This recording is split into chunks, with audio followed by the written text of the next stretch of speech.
I wanted to address some stuff that I've been seeing in the headlines over the last week or so. And I think it's really funny because, working in media and then sharing this message, you can never inform too many people on what's happening at the border, right? Like, this is our job to really share what's actually happening and what happens when you make mass calls for illegal immigration. So, it's interesting because you have the White House press secretary saying, there's no issue at the southern border. There's absolutely an issue, especially with migrant children at the southern border.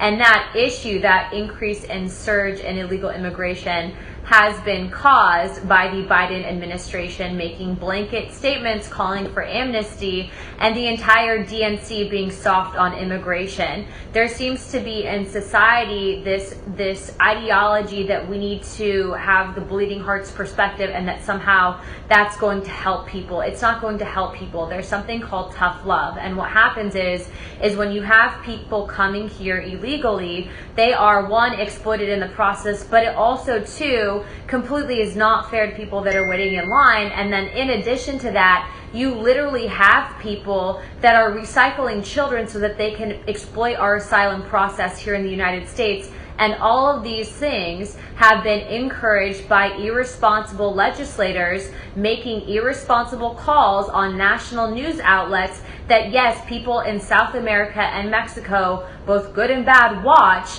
listening to them encouraging illegal immigration here in the United States. Now, to also give you guys some history, under the Trump administration, there was actually less deportations than under the Biden-Obama administration. So you're seeing not only, one, truths that were taken out of context. We saw the mainstream media literally use these facts against the American people, specifically those of Hispanic descent, in order to get them to vote a certain way, in order to vote Democrat or vote for Biden, because that administration was going to quote unquote protect migrants. Now I think the president of Mexico is actually calling Biden the migrant president, which is completely different. He's ridiculous. He's supposed to be an American president, not the president to these migrant people that are trying to gain illegal entry into this country. So I wanted to read you guys these numbers, okay, because you need to share this with people.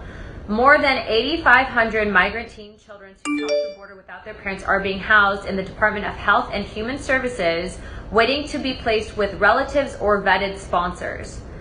First of all, the best place a child can be is with their parents, not with vetted sponsors who are strangers here in the United States, and definitely not in the Department of Health and Human Services.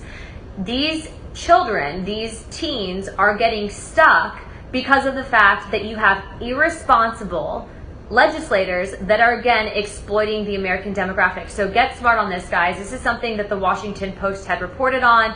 Obviously, we are seeing that Biden is refusing to take questions. They don't even want this to be an issue. We see the entire GOP going blue in the face talking about this. And someone like myself, who has actively worked in this topic for at least over 3 years now, and who's been down to the border multiple times, I'm telling you guys, it's not a good thing. There's no humanitarian aspect to being one of those people that says, we need to just let everyone in. Are you crazy? Like, you have no idea the implications that it has nationally on people both north and south of our southern border. So anyway, share that information. I hope you guys tune into Newsmax. I will be on with them at around 6:45 addressing some things there, and I will